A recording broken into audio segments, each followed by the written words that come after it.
Hey guys, I welcome you all to GSN law. आज हम बात करेंगे जैनिज्म की। अब देखिए, बुद्धिज्म और जैनिज्म यूपीएससी प्री के पॉइंट ऑफ व्यू से काफी इंपॉर्टेंट टॉपिक्स हैं।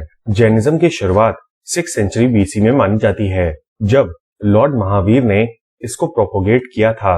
अब वैसे तो जैनिज्म शामनिक मूवमेंट से निकला था और इसी वजह से ये काफी पुराना रिलीजन है, लेकिन पब्लिक के बीच में 6th सेंचुरी बीसी के आसपास जैनिज्म ने अपनी पैठ जमा ली। देखिए, जैनिज्म में गॉड का कॉन्सेप्ट नहीं है, बल्कि गॉड की जगह पर टीचर्स हैं। टोटल 24 ग्रेट टीचर्स हैं, जिनको हम तीर्थंकर कहते हैं। माना ये जाता है कि जितने भी तीर्थंकर हैं, इनको कैवल्य की प्राप्ति हुई।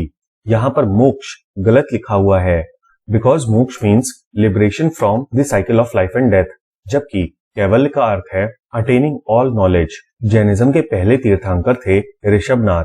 अच्छा, जो शब्द है जैन, इसको जिन से डिराइव किया गया है, विच मीन्स कॉन्करर। अब जैनिज्म के उत्पत्ति का कारण क्या था, इस बारे में हमने पहले भी डिस्कस किया है कि 6th सेंचुरी बीसी तक रिलीजन के नाम पे लोग दो गुटों में बट गए थे, एक तो ब्राह्मणिक और एक श्रामणिक मूवमेंट। अब श्रामणिक मूवमेंट से ही बुद्धिज्म और जैनिज्म जैसे धर्म निकले। इसीलिए जब हम जैनिज्म के कॉज की बात करेंगे तो उसमें हम ऑर्थोडॉक्सी और रिजिडिटी के बारे में भी बताएंगे विद इन दी वैदिक रिलीजन। अब ये दोनों ही रिलीजन्स यानी कि बुद्धिज्म और जैनिज्म क्षत्रियास का एक रिएक्शन था against the domination of the Brahmins, because Brahmins उस समय की पॉलिटिक्स में इंटरफेयर करने लगे थे। ये चीज हमने महाभारत से ही शुरू होती हुई देख ली थी। अच्छा देखिए, यहाँ पर सिर्फ क्षत्रिय ही नहीं, बल्कि उस समय के जो ट्रेडर्स थे या फिर हम कहें वैश्य वर्ण के लोग थे, उन्होंने भी इन सारे श्रामणिक मूवमेंट्स को सपोर्ट किया था। और मेनली जो ट्रेडर्स थे, उन्हीं की वजह से ये दोनों ही रिलीजन्स देश के बाहर पहुंचे। सवाल बनता है कि वैश्यों का इंटरेस्ट क्या था। तो देखिए, सबसे पहले तो जो उस समय का रिलीजन था वो रिचुअल ओरिएंटेड हो गया था and Vysya were quite economical class. दूसरी तरफ ऑर्थोडॉक्सी वाली बहुत सारी बातें आ गई थी। फॉर एग्जाम्पल, आप अगर सागर पार करके गए तो आप मलेच्छ हो जाएंगे। तो ये सब चीजें ट्रेडर्स के इंटरेस्ट में नहीं थी। और देखिए, यही कारण था कि इतना ओपनली बहुत सारे राजा जैनिज्म और बुद्धिज्म को प्रोटेक्शन प्रोवाइड कर देते थे, बिकॉज सोसाइटी का ट्रेड और सोसाइटी की आर्मी वो दोनों एक तरफ हो गई थी अगेंस्ट दी एकेडमिशिया। अब ये लोग लैंड होल्डिंग तो थे नहीं, तो इनके पास रिसोर्सेज भी नहीं थे, और इसी वजह से जो भी रिएक्शन है अगेंस्ट बुद्धिज्म एंड जैनिज्म वो हमको काफी समय बाद दिखाई देता है। मेनली जब सेंट्रल एशियन ट्राइब्स ने भारत पे आके आक्रमण किया, और ये जो सेंट्रल एशियन ट्राइब्स थी यानी कि यूची ट्राइब्स, इन्हीं के वंशज थे राजा कनिष्क। अब ये जो ट्राइब थी ये शैव संप्रदाय की थी, मतलब ये लोग लॉर्ड शिव की उपासना करते थे। इनके आने पर एक रिएक्शन देखने को मिला अगेंस्ट बुद्धिज्म एंड जैनिज्म। कुल मिला के इसको समझिए कि ये जो रिएक्शनरी मूवमेंट था ये सोसाइटी में काफी लंबे समय तक चला। अब देखिए, जैनिज्म में जो 24 तीर्थंकर हैं, उनमें से लास्ट थे वर्धमान महावीर। पहले थे ऋषभनाथ या फिर ऋषभदेव, इनका वर्णन ऋग्वेद में किया गया है। अच्छा, जो 23rd थे उनका भी नाम याद रखिएगा, पार्श्वनाथ। और 22nd थे अरिष्टनेमी। अच्छा, जो पार्श्वनाथ थे वो 8th सेंचुरी या फिर 7th सेंचुरी बीसी के आसपास एग्जिस्ट करते थे। एक बात और ध्यान रखिएगा कि जितने भी तीर्थंकर थे दे वर क्षत्रियस बाय बर्थ। महावीर की बात करें तो इनके काफी सारे नाम थे, इसमें से आप सभी नामों को याद कर लीजिएगा। अच्छा, एक चीज ध्यान रखिएगा कि महावीर और गौतम बुद्ध के बर्थ और डेथ्स की डेट कंफर्म नहीं है। कुछ बुक्स के हिसाब से महावीर पहले हुए थे, जबकि कुछ बुक्स के हिसाब से गौतम बुद्ध पहले हुए थे। इसीलिए आपने हिस्ट्री बुक्स में दो तरह के चैप्टर्स देखे होंगे, एक तो जैनिज्म एंड बुद्धिज्म और एक बुद्धिज्म एंड जैनिज्म। ये बुक की इंफॉर्मेशन पे डिपेंड करता है कि बुक के हिसाब से जैनिज्म पहले आया या फिर बुद्धिज्म पहले आया। बात करें महावीर की तो इनके पिता का नाम सिद्धार्थ था और इनकी माता का नाम त्रिशला। सिद्धार्थ गौतम बुद्ध का नाम भी था, तो इसको आप उससे कंफ्यूज मत करिएगा। ये अलग हैं और वो अलग हैं। महावीर का जन्म चैत्र के महीने में होता है, मतलब मार्च या फिर अप्रैल। इनका जन्म कुंडाग्राम में हुआ था इन मुजफ्फरपुर, बिहार। अब देखिए, जो महावीर के पिता थे किंग सिद्धार्थ, वो ज्ञात्रिका क्षत्रियों के लीडर थे। ये एक तरीके से क्षत्रियों की सब कास्ट थी। और उनकी जो माता थी त्रिशला, वो लिच्छवी वंश के राजा चेतक की बहन थी। अब देखिए, ये लोग मौर्य डायनेस्टी से भी जुड़े हुए हैं, क्योंकि चेतक की जो बेटी थी उनकी मैरिज बिंबिसार से हुई थी। अब इस चीज को बहुत ध्यान से समझिएगा कि महावीर का गोत्र कश्यप था। अब देखिए कश्यप एक ऋषि हुआ करते थे। शुरुआत में कश्यप गोत्र के लोग ब्राह्मण थे, बाद में इसी लीनियज के लोग क्षत्रिय हो गए और ये वही समय था जब कश्यप गोत्र के लोग क्षत्रिय हुआ करते थे। लेकिन आज के समय में कश्यप गोत्र लगभग सारे ही कास्ट में पाया जाता है और भारत में गोत्र सिस्टम काफी लंबे समय से फॉलो किया जा रहा है and it is one of the most prominent examples कि Hindu society is a heterogeneous society. अब देखिए महावीर की फैमिली को संस्कृत टेक्स्ट में जनात्री कहा गया है, जबकि प्राकृत में नाता। दूसरी तरफ मेल मेंबर्स को जनानी पुत्र या फिर नाथ पुत्र भी कहते हैं। अब देखिए महावीर ने 30 साल की उम्र में अपनी रॉयल लाइफ को त्याग दिया था और 12 साल इन्होंने मेडिटेशन के लिए बिताए थे। अब देखिए उस समय पर एक कस्टम था कि अगर आपको घर का त्याग करना है तो आपको अपनी पत्नी से पूछना पड़ेगा और अगर आप शादीशुदा नहीं हैं तो आपको अपनी मदर से पूछना पड़ेगा। यहीं से हमको महावीर के बारे में एक कंटेंशियस पॉइंट मिलता है, बिकॉज कुछ ट्रेडिशंस में ये कहा गया है कि इन्होंने अपनी वाइफ से परमिशन ली थी, जबकि कुछ ट्रेडिशंस में ये कहा गया है कि इन्होंने अपनी मदर से परमिशन ली थी। कुल मिला के डिबेट ये है कि क्या महावीर मैरिड थे या फिर नहीं। अब कैवल्य ज्ञान की प्राप्ति के बाद इन्होंने पूरे भारतवर्ष का भ्रमण किया और लोगों को अपनी नॉलेज के बारे में बताया। इनको निर्वाण पावापुरी में मिला था, near Nalanda, at the age of 72। निर्वाण मतलब डेथ। ध्यान रखिएगा कि बुद्धिज्म में निर्वाण को ज्ञान की प्राप्ति कहते हैं, जिसके लिए जैनिज्म में कैवल्य शब्द का इस्तेमाल किया गया है, जबकि गौतम बुद्ध की डेथ को महापरिनिर्वाण कहते हैं और महावीर की डेथ को निर्वाण कहते हैं।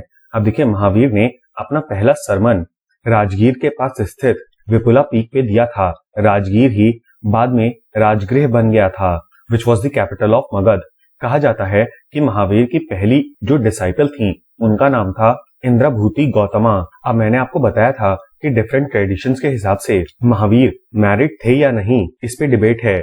इसमें श्वेतांबर ट्रेडिशंस का मानना है कि he was married to Yashoda और इनकी डॉटर का नाम अनुजा था और इनका एक और नाम था प्रियदर्शना, जिनकी शादी बाद में जमाली से हुई थी और वो भी महावीर के एक डिसाइपल थे। दिगंबर ट्रेडिशंस के हिसाब से महावीर की कभी मैरिज नहीं हुई थी। बात करें जैनिज्म की टीचिंग्स की तो महावीर ने वैदिक प्रिंसिपल्स को रिजेक्ट कर दिया था। अब देखिए भगवत गीता के हिसाब से एक ब्राह्मण की 9 क्वालिटीज होती हैं, उन्हीं में से लास्ट क्वालिटी है अस्तिका या अस्तिकम। इसका अर्थ है कि एक ब्राह्मण को पूरी तरीके से वेदों पे विश्वास करना चाहिए। अब since Jainism and Buddhism were reactionary movements against the Brahmanic culture, इसी वजह से दे रिजेक्टेड वैदिक प्रिंसिपल्स। जैनिज्म में गॉड के एग्जिस्टेंस को नहीं मानते और इनकी जगह पर अपने तीर्थंकर या फिर गुरु को रखते हैं। अब जैन्स कर्म के सिद्धांत को हर जगह पे फॉलो करते हैं और इनके हिसाब से universe is a product of cause and effect. इसके अलावा ये लोग ट्रांसमाइग्रेशन ऑफ सोल पर भी विश्वास करते थे, मतलब पुनर्जन्म। कुल मिला के ये ध्यान रखिएगा कि जैन्स बिलीव्ड इन आत्मा but they did not believe in परमात्मा। अब ये लोग ट्रांसमाइग्रेशन ऑफ सोल के बारे में बात करते हैं। इसका अर्थ ये भी है कि सोल कभी भी मरती नहीं, मतलब energy can neither be created nor be destroyed, it can only be transferred from one medium to another. Soul के केस में from one body to another. इसके अलावा जैन्स का यह भी मानना था कि उनको अपने कर्म के हिसाब से रिवॉर्ड्स और पनिशमेंट मिलेंगी। इसके अलावा Jainism promoted austerity and non violence. इन्होंने कास्ट सिस्टम को रिजेक्ट नहीं किया but they stressed on equality. Buddhism और जैनिज्म में यह भी डिफरेंस है कि बुद्धिज्म में कास्ट को पूरी तरीके से रिजेक्ट कर दिया गया है, जबकि जैनिज्म में ऐसा नहीं है। इक्वालिटी के बारे में हम लोग इसलिए बात कर रहे हैं क्योंकि महावीर के हिसाब से कोई भी व्यक्ति अच्छा या बुरा अपने कर्मों से होता है, ना कि अपने बर्थ की वजह से। इसके अलावा जो श्रामणिक परंपरा थी घर त्याग करके मेडिटेशन वाली, उसको भी जैनिज्म काफी ज्यादा प्रोपोगेट करता था। इसके अलावा बहुत से ऐसे पॉइंट्स हैं जो जैनिज्म के रिगार्डिंग आपको डिबेटेबल लगेंगे, बट जैनिज्म में बहुत ही डिटेल में एक्सप्लेन किया गया है कि what is starvation, what is the need of nudity, what is the need of self mortification. कुल मिला के ये ध्यान रखिएगा कि जैनिज्म प्रोमोटेड अबाउट मोह को त्याग करना, यानी कि detachment from worldly affairs including food and clothes.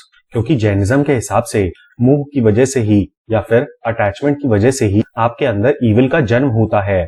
अब जब मैंने आपको संख्या स्कूल ऑफ थॉट के बारे में बताया था तो आपको एक और चीज बताई थी कि संख्या स्कूल में reality is equal to matter plus consciousness बताया गया था। जैनिज्म में reality is equal to jiva plus atma, यानी कि कॉन्शियसनेस प्लस अनकॉन्शियसनेस। अब देखिए जैनिज्म और बुद्धिज्म में जो कॉन्शियसनेस के ऊपर लिटरेचर बना, that was the basis of later thesis. जब ये बताया गया कि कॉन्शियसनेस 8 तरह की होती हैं। इसके अलावा Jainism promoted right faith, right knowledge, right conduct, अहिंसा। इसके अलावा कुछ और चीजें थी जैसे सत्य, फिर अस्तेय यानी कि नो स्टीलिंग, परिग्रह यानी कि नो एक्वायरिंग प्रॉपर्टी, ब्रह्मचर्य यानी कि एब्स्टिनेंस। अब ब्रह्मचर्य में यहाँ पर बात की गई थी कंट्रोल की। दूसरी तरफ ये जो कॉन्सेप्ट है परिग्रह, इसके बारे में अगर मॉडर्न टर्म्स में देखें तो ये एक मार्क्सिस्ट कॉन्सेप्ट है, because parigraha disregards ownership. Presently इस थॉट में हम लोग राइज देख रहे हैं। For example, if you are a student in Delhi NCR तो काफी चांसेस हैं कि आप एक रेंटेड अकोमोडेशन में रह रहे होंगे। अपने घर की बाकी फर्निशिंग के लिए आप 2 चीजें करते होंगे। पहला, या तो आप ईएमआई पे सामान लेते हैं और या फिर आप रेंट पे सामान लेते हैं, including your bedding, electronics etcetera. तो आपके पास जो भी सामान है उसकी ओनरशिप आपकी नहीं है, बल्कि you are just utilizing it. बात करें जैनिज्म के टेनेंट्स की तो इसमें सबसे पहले बिलीफ ऑफ गॉड के बारे में काफी ज्यादा डिबेट है। कुछ ट्रेडिशन में मानते हैं कि जैनिज्म गॉड को या किसी सुपर ह्यूमन बीइंग को नहीं मानता, जबकि कुछ ट्रेडिशंस में ये मानते हैं कि Jainism recognised existence of God, लेकिन God is placed below the Jina या फिर महावीर या फिर हम कहें टीचर्स। अब जैनिज्म में वर्ण सिस्टम को कंडेम तो किया गया है, बट यहाँ पे पूरी तरीके से वर्ण सिस्टम को खत्म करने की बात नहीं की गई है, बल्कि it has attempted to mitigate the evils of the varna system. और जो भी रिचुअलिस्टिक ट्रेडिशंस थे, लेकिन बाद में जैनिज्म ने रिचुअल्स को रिजेक्ट करते करते खुद ही अपने रिचुअल्स बना लिए। तो इनका ये जो ऑब्जेक्टिव था ये पूरी तरीके से फेल हो गया। जब वर्ण सिस्टम के मिटिगेशन की बात करते हैं तो महावीर ने कहा था कि व्यक्ति का जन्म हायर या फिर लोअर वर्ण में होता है ड्यू टू हिज कर्म, मतलब आपने अपने पिछले जन्म में जो भी कार्य किए हैं उन्हीं के इवैल्यूएशन के बेसिस पे आपका जन्म होता है इन दी हायर और लोअर वर्ण। अब देखिए द्वैतवाद अद्वैतवाद की बजाय जैनिज्म में अनेकांतवाद की बात होती है, मतलब द थ्योरी ऑफ प्लूरैलिटी। इनके हिसाब से सत्य और रियलिटी बहुत ही ज्यादा कॉम्प्लेक्स है और इन दोनों के ही मल्टीपल एस्पेक्ट्स हो सकते हैं। फॉर एग्जाम्पल, आपके लिए सत्य कुछ और हो सकता है और मेरे लिए सत्य कुछ और। फॉर एग्जाम्पल, आज पॉलिटिक्स के बारे में बात करें तो 2 व्यूज हैं अबाउट पीएम मोदी। पहला कि मोदी डेवलपमेंट कर रहे हैं और दूसरा कि मोदी डेवलपमेंट नहीं कर रहे। कुछ लोगों के हिसाब से ये सत्य है और कुछ लोगों के हिसाब से ये सत्य है। यही चीज यहाँ पे भी एक्सप्लेन की गई रिगार्डिंग कॉन्ट्राडिक्टरी व्यू पॉइंट्स। इसके अलावा इन्होंने शादवाद को भी प्रमोट किया। शादवाद का लिटरल अर्थ है method of examining different probabilities, मतलब हर एक चीज किसी न किसी कंडीशन या फिर सर्कमस्टांसेस पे बेस्ड है और अगर वो कंडीशंस और सर्कमस्टांसेस चेंज होंगे तो जो हमारा जजमेंट है वो भी बदल जाएगा। अब देखिए सवाल ये बनता है कि अनेकांतवाद और शादवाद में क्या डिफरेंस है। तो देखिए अनेकांतवाद पे प्लूरैलिटी के बारे में बात हुई है, मतलब ऑपोजिट एट्रीब्यूट्स के बारे में, जबकि शादवाद में इन्हीं ऑपोजिट एट्रीब्यूट्स को रिलेटिव बताया गया है, यानी कि अगर आपका कोई एट्रीब्यूट है तो it depends upon some condition और सर्कमस्टांस। अब इन सभी चीजों से मेनली इनका ऑब्जेक्टिव है लिबरेशन पाना, मतलब liberation from the cycle of life and death, क्योंकि ये लोग ट्रांसमाइग्रेशन ऑफ सोल के बारे में भी बात करते हैं। लेकिन सिंस जैनिज्म रिजेक्टेड रिचुअल्स, तो इनका मानना था कि लिबरेशन के लिए या फिर मोक्ष के लिए कोई भी रिचुअल की जरूरत नहीं है, as against the Brahmanical concepts, जहां पर रिचुअल्स के बेसिस पे आप ये पता लगा सकते हैं कि कोई व्यक्ति लिबरेट होगा या फिर नहीं। इसके अलावा ये भी कहा गया कि आप लिबरेशन 3 चीजों को फॉलो करके अटेन कर सकते हैं। राइट फेथ यानी कि सम्यक दर्शन, सम्यक ज्ञान यानी कि राइट नॉलेज और सम्यक चरित्र यानी कि राइट एक्शन। अब देखिए जनरली लोग थीस्टिक और नॉन थीस्टिक रिलीजन्स में डिफरेंस ये निकालते हैं कि थीस्टिक लोग गॉड पे बिलीव करते हैं और नॉन थीस्टिक लोग गॉड पे बिलीव नहीं करते। लेकिन थीस्टिक का अर्थ एक और है if we derive it from thesis, क्योंकि जो नॉन थीस्टिक रिलीजन है यानी कि जैनिज्म और बुद्धिज्म ये किसी बुक के ऊपर बेस्ड नहीं है, मतलब इनकी कोई सेंट्रल बुक नहीं है। मुस्लिम लॉ में एक कॉन्सेप्ट आता है किताबी में इन्होंने क्रिश्चियंस, मुस्लिम्स और ज्यूज को रखा है। मैं आपको बता दूं कि इस्लाम में 4 किताबें हैं इंक्लूडिंग कुरान, और आप जिस किताब को फॉलो करते हैं आपका फेथ उसी किताब के हिसाब से हो जाता है। कुल मिलाके इस्लाम में बाइबल को भी रिकॉग्नाइज किया गया है। ऐसे ही सनातन धर्म की बात करें तो हमारे यहाँ वेदास को रिकॉग्नाइज किया गया है एज दी सेंट्रल बुक्स। लेकिन जैनिज्म और बुद्धिज्म में ऐसा नहीं है। यहाँ पर कुछ रूल बुक्स जरूर दी गई हैं, but it only applies to saints या फिर मॉन्क्स। रिलीजन के लिए कोई भी सेंट्रल बुक नहीं है। अब ये एक बहुत ही डिबेटेबल पॉइंट है about the existence of divine creator, लेकिन ध्यान रखिएगा कि एग्जाम पॉइंट ऑफ व्यू से आपको यही चीज ध्यान रखनी है कि Jainism did not believe in existence of God या फिर सुप्रीम डिवाइन। कुछ ट्रेडिशंस में ये बताया गया है कि Mahavir believed in God, but ज्यादातर बुक्स में यही चीज लिखी है। तो आप यही चीज याद रखिएगा because it is also mentioned in the NCERT. अब देखिए जो वैदिक रिलीजन है वो भी मोनोथीस्टिक है, यानी कि वो एक भगवान पे विश्वास करता है। ऐसा इसलिए कहा गया है बिकॉज इनके हिसाब से भगवान एक ही है who is the creator of the universe, जिसको ब्रह्म कहा जाता है। ध्यान रखिएगा कि ब्रह्म इज डिफरेंट फ्रॉम ब्रह्मा। ब्रह्म एक फोर्स है जिससे त्रिदेव यानी कि ब्रह्मा विष्णु महेश की उत्पत्ति हुई है, और भगवान से कनेक्ट करने के लिए आपको देवताओं का आवाहन करना पड़ता है। देवता में आ गए इंद्र, अग्नि, सूर्य एटसेट्रा। इस्लाम और वैदिक रिलीजन में यही फर्क है कि इस्लाम में डायरेक्ट ब्रह्म या फिर अल्लाह से कांटेक्ट करने की बात की गई है, जबकि वैदिक रिलीजन में देवताओं के थ्रू भगवान से कम्युनिकेट करने की बात की गई है। जबकि इस्लाम में आप अल्लाह से किसी को भी एसोसिएट नहीं कर सकते। इसके अलावा जैनिज्म में 9 ट्रुथ्स की भी बात की गई है जिसको नव तत्व कहते हैं। इसमें है soul, matter, merit, sin, influx of karma, stoppage of karmic matter, bondage, shedding of karmic matter and liberation. इनके सबके पर्टिकुलर नामों को आप याद रखिएगा बिकॉज ये मैच द फॉलोइंग वाले क्वेश्चंस में आ सकता है। अब देखिए इन 9 ट्रुथ्स को आप 2 ग्रुप्स में डिवाइड कर सकते हैं। एक तो जो इजी हैं, फॉर एग्जाम्पल सोल या फिर जीव, मैटर या फिर अजीव, मेरिट या फिर पुण्य, एंड सिन या फिर पाप। अब ये जो 4 हैं ये इजी हैं, इस वजह से यूपीएससी में इसके ऊपर क्वेश्चन आने की प्रोबेबिलिटीज कम है। इसी में एक और ध्यान रख लीजिएगा, मोक्ष, बिकॉज मोक्ष आपने बहुत जगह पढ़ रखा है। बाकी के जो 4 हैं, असरव यानी कि इनफ्लक्स ऑफ कर्म, संवर यानी कि कार्मिक मैटर, बंध यानी कि बॉन्डेज, और निर्जरा यानी कि श्रेडिंग ऑफ कार्मिक मैटर। इन चारों को आप जरूर याद रखिएगा। 6 द्रव्य जो कि जैन कॉस्मोलॉजी में फॉलो किया जाता है। अब सनातन धर्म में मानना था कि ब्रह्म से ब्रह्मा निकले और ब्रह्मा ने सृष्टि की रचना की। विष्णु उस सृष्टि को चलाएंगे और शिव उस सृष्टि को डिस्ट्रॉय कर देंगे।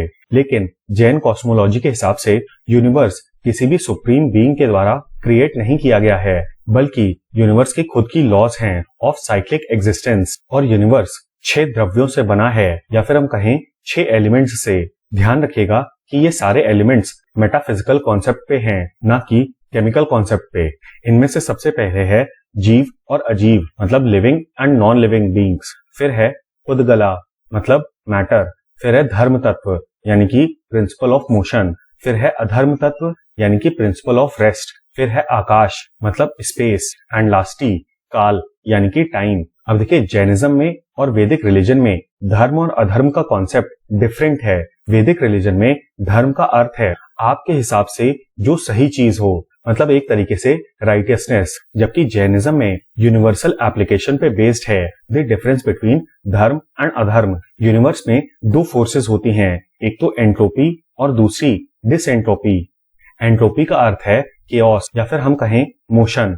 डिसएंट्रोपी का अर्थ है शांति या फिर रेस्ट। अब जैनिज्म क्योंकि अपने समय पे एक चेंज ऑफ थॉट को प्रमोट करता है, दैट इज चेंजिंग फ्रॉम वैदिक रिलीजन टू जैनिज्म या फिर श्रामनिक कल्चर, इसलिए दे सपोर्ट एंट्रोपी। वैदिक रिलीजन के हिसाब से ये दोनों ही फोर्सेस जरूरी हैं, जबकि Jainism follows only the entropy. अब देखिए आर.एस. शर्मा में जैनिज्म के स्प्लिट के बारे में काफी अच्छे तरीके से दिया गया है। अब आर.एस. शर्मा की पूरी बुक में बहुत ही कम जगह पर कॉन्ट्राडिक्टरी पॉइंट ऑफ व्यूज को इक्वल फुटिंग पे रखा गया है। उसी में से एक है स्प्लिट ऑफ जैनिज्म का टॉपिक। यहाँ पर आर.एस. शर्मा 2 चीजों का हवाला देते हैं, एक तो पारशनाथ और महावीर, इनकी फॉलोइंग से श्वेतांबर और दिगंबर सेक्ट एस्टैब्लिश हुए थे। कुछ लोगों का मानना है कि पारश्वनाथ श्वेतांबर थे, जबकि महावीर दिगंबर। दूसरी तरफ कुछ ट्रेडिशंस के हिसाब से स्थूलबाहु और भद्रबाहु, इन दोनों लोगों के स्प्लिट की वजह से जैनिज्म का स्प्लिट हो गया। अब देखिए, एक समय पर मगध में काफी ज्यादा भुखमरी आ गई थी और तब भद्रबाहु अपने कुछ साथियों के साथ साउथ इंडिया चले गए, जबकि स्थूलबाहु मगध में ही रह गए। अब उस समय पर मगध में भुखमरी के अलावा बहुत सारी डिजीजेस भी फैल गई थी। ऐसे में स्थूलबाहु ने काफी सारे कोड ऑफ कंडक्ट्स को चेंज कर दिया। कहा जाता है कि इस समय तक जैन्स सिर्फ दिगंबर थे, मतलब दे डिडंट वियर क्लोथ्स, जबकि स्थूलबाहु ने इस रूल को चेंज कर दिया और कहा कि जैन्स व्हाइट क्लोथ्स पहन सकते हैं and should always cover their mouth. अब देखिए, श्वेत का मतलब है प्योर या फिर व्हाइट, और इसीलिए व्हाइट कपड़ा पहनने वालों को या फिर जो लोग नॉर्थ में रह गए थे उनको श्वेतांबर कहते हैं, जबकि दिगंबर को हम स्काई कैट या फिर सदर्नर्स कहते हैं। अब ये मैंने ऑलरेडी आपको बता दिया कि मगध में फेमाइन आ गया था, जिसकी वजह से भद्रबाहु अपने कुछ फॉलोअर्स के साथ साउथ इंडिया चले गए। अब ये जो फेमाइन था ये 12 साल तक चला था, मतलब भद्रबाहु 12 साल तक साउथ इंडिया में रहे और उसी समय पर काफी सारी प्रैक्टिसेस चेंज हो गईं। और जब फेमाइन के बाद जो सदर्न ग्रुप था यानी कि भद्रबाहु वाला, वो लोग मगध वापस आए, लेकिन चेंज रूल्स को देखकर दोनों सेक्ट्स में डिवीजन हो गया। इसके अलावा दोनों सेक्ट्स के प्रैक्टिसेस में क्या डिफरेंस है इसको देख लेते हैं। जैसा मैंने आपको बताया कि दिगंबर सेक्ट के लोग न्यूड रहते हैं। अब ध्यान रखिएगा कि यहाँ पर जो मेल मॉन्क्स हैं वो तो कपड़े नहीं पहनते, बट जो फीमेल मॉन्क्स हैं वो एक अनस्टिच्ड प्लेन व्हाइट साड़ी पहनती हैं। ये पांचों गोल्स को फॉलो करते हैं, मतलब सत्य, अहिंसा, अस्तेय, अपरगृह और ब्रह्मचर्य। अब जो दिगंबर्स का मॉन्क क्लास है उसमें ये माना जाता है कि वुमेन लिबरेशन अचीव नहीं कर सकती। अब इनके मेजर सबसेक्ट भी हैं, फॉर एग्जाम्पल मूल संघ, 20 पंथ, 13 पंथ और तारण पंथ, और 2 माइनर सबसेक्ट भी हैं, गुमान पंथ और तोता पंथ। श्वेतांबर्स की बात करें तो व्हाइट क्लोथ्स पहनने के अलावा ये लोग सिर्फ 4 बोस को फॉलो करते हैं, जहां पर ये ब्रह्मचर्य को छोड़ देते हैं। इनके मॉन्क ऑर्डर में ये माना जाता है कि वुमेन भी लिबरेशन पा सकती हैं। इनके 3 मेजर सबसेक्ट हैं, मूर्ति पूजक, स्थानकवासी और 13 पंथी। अब देखिए, जैन्स की जो काउंसिल्स हैं उनको हम कहते हैं जैन संगीति। जो फर्स्ट संगीति थी वो 300 बीसी में हुई थी और इनको हेड करने वाले थे स्थूल भद्र। इसके बाद सेकेंड जैन संगीति 512 एडी में हुई और ये वल्लभी गुजरात में हुई थी। इसके चेयरमैन थे देवार्धी शम्मा रमना।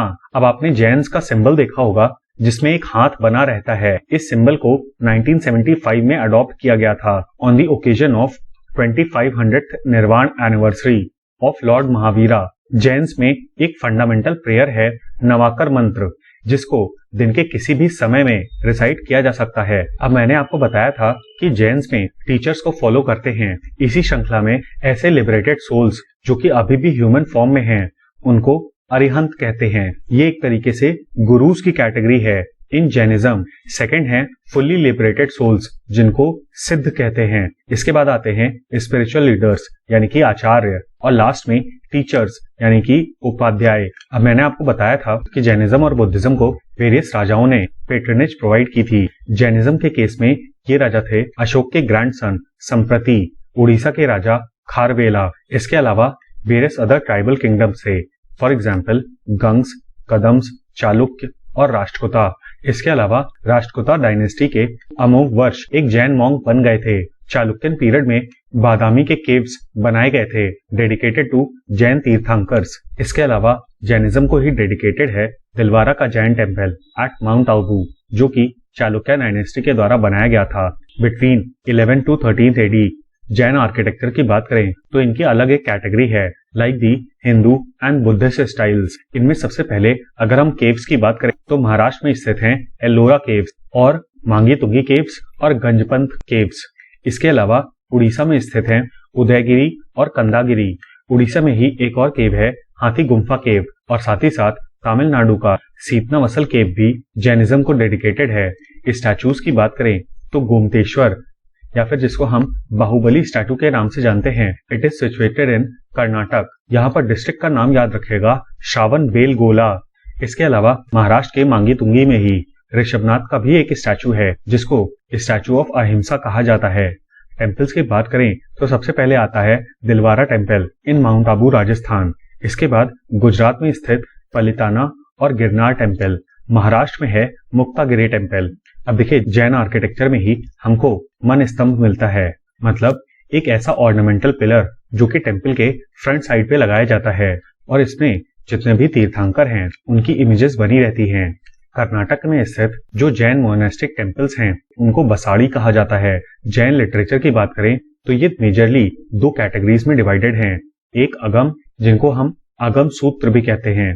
दे are a set of rules, ये सेक्रेड बुक्स हैं belonging to the Jain religions. Agam Sutra को प्राकृत भाषा में लिखा गया है और स्पेसिफिकली प्राकृत की एक ब्रांच है अर्धमगधी, इस लैंग्वेज सिस्टम को फॉलो किया गया है। नॉन अगम लिटरेचर के बारे में बात करें तो ये कमेंट्रीज एंड एक्सप्लेनेशंस हैं ऑन दी अगम लिटरेचर्स। इसके अलावा वेरियस स्कॉलर्स के जो इंडिपेंडेंट वर्क्स हैं वो भी इसी में शामिल हैं। तो ये था हमारा एनालिसिस जैनिज्म का। उम्मीद है कि आपको ये वीडियो पसंद आया होगा। इस वीडियो का PDF आपको हमारे टेलीग्राम चैनल पे मिल जाएगा। और हाँ, please don't forget to like, share and subscribe. Thank you. जय हिंद।